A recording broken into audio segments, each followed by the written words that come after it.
Mina just received a text from her friend group. Are you coming out to eat with us tonight? Truthfully, she didn't want to go. There was no drama or conflict here.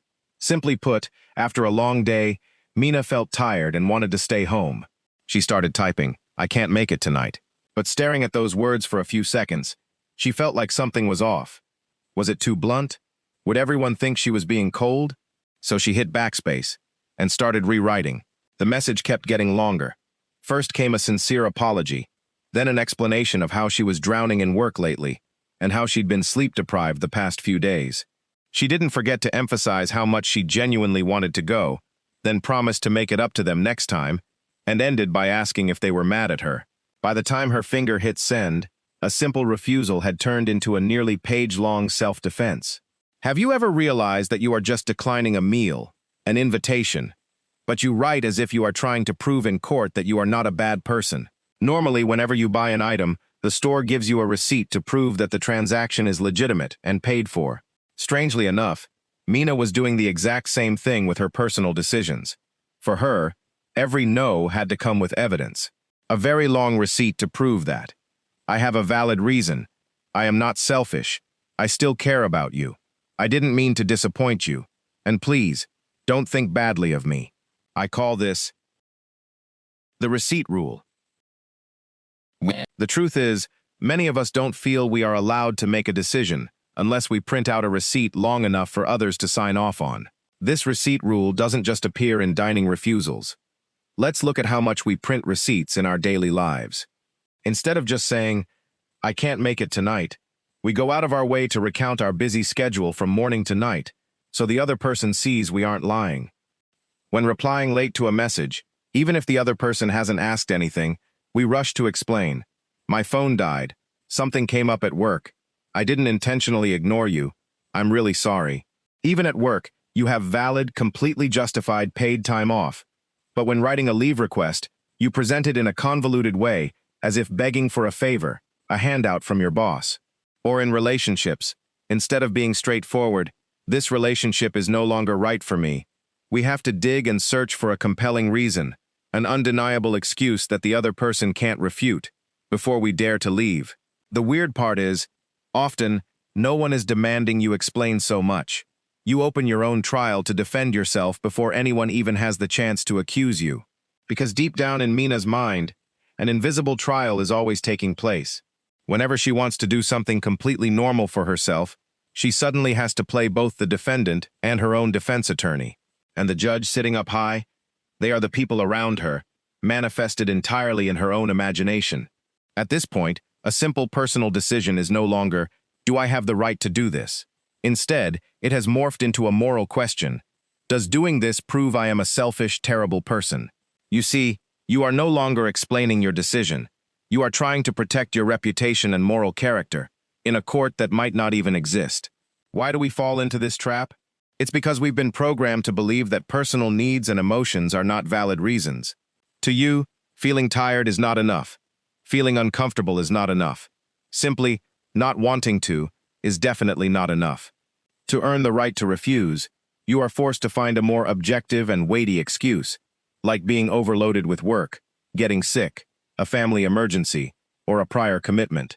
In other words, you don't believe your own emotions and boundaries have value unless they are validated by uncontrollable external circumstances. If Mina just wanted to stay home and rest, she felt guilty. But if she had a 39-degree fever, she could breathe a sigh of relief, because the sick ticket allowed her to walk through the door of refusal with complete justification. But here is the hard truth behind the behavior of over-explaining. On the surface, it looks like you are explaining so others will understand you. But psychologically, deep down, it is an effort to ensure the other person doesn't think you are selfish, lazy, heartless, or ungrateful. Over-explaining is, in essence, a desperate attempt to control the version of you that exists in someone else's mind. But this is an impossible mission. You cannot paint other people's thoughts for them. A person who wants to misunderstand will still misunderstand, no matter how thoroughly you explain. A person who wants to be disappointed will still be disappointed, no matter how reasonable your excuse is. The paradox is, the more you try to control how others see you, the more you accidentally hand them the right to approve and judge every choice in your life. Of course, We aren't naturally born with the need to explain everything. This habit is usually formed after a long period of living in an environment where your words are not easily trusted. Think back to when you were little. If you said, "I'm tired," what was the usual response? "What do you mean tired? You're a kid. What do you know about being tired?" When you said, "I don't like this food," adults would interrogate, "Why don't you like it? Stop being so picky." When every emotion of yours had to be accompanied by evidence, when every boundary you set was questioned, you learned a painful lesson. A short answer will never be respected. To be safe, to be trusted, I have to explain a lot, at great length. You might not be wrong. You might have just lived too long in a place where a simple sentence from you was never considered enough. Sending those long messages doesn't just waste your time. It also comes with a much higher cost than you think. Cost number 1. You weaken your own decision. The more excuses you offer, the more your decision sounds like a proposal awaiting someone else's approval, rather than a boundary that needs to be respected. Cost number 2. You inadvertently open the door to debates. If Mina says, "I can't make it tonight because I was too busy with work today," the other person might very well reply, "Just finish up and come over late." See that? Because you gave a reason, people will focus on fixing that reason of yours. Meanwhile, what you really wanted to say was just, "I have decided not to go."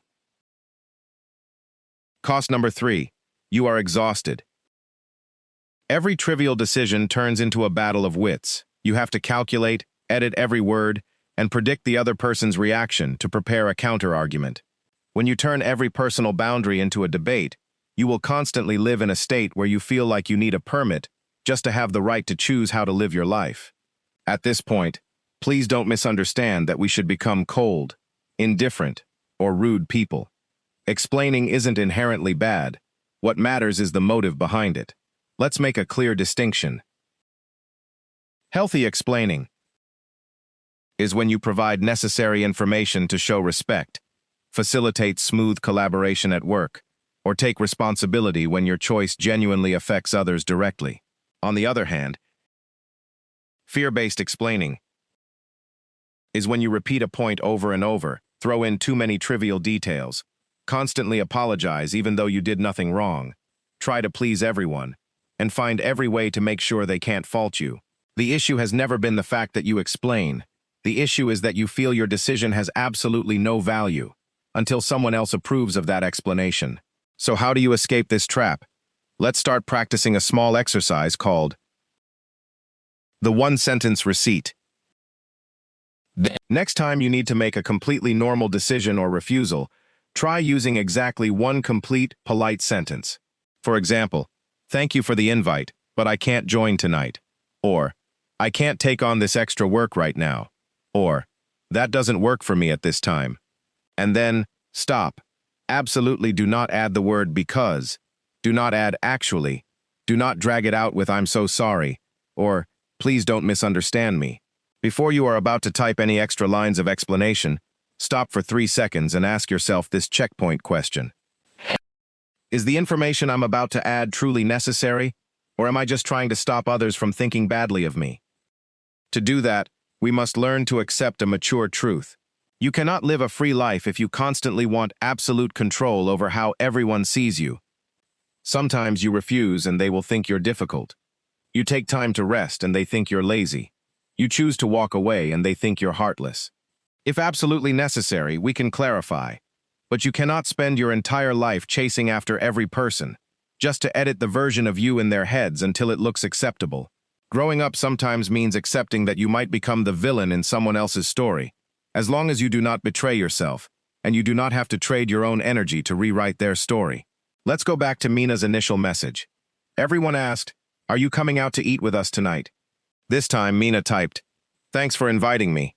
I can't make it tonight. Have a great time, everyone." Out of habit, her finger hovered, about to add a few lines of explanation.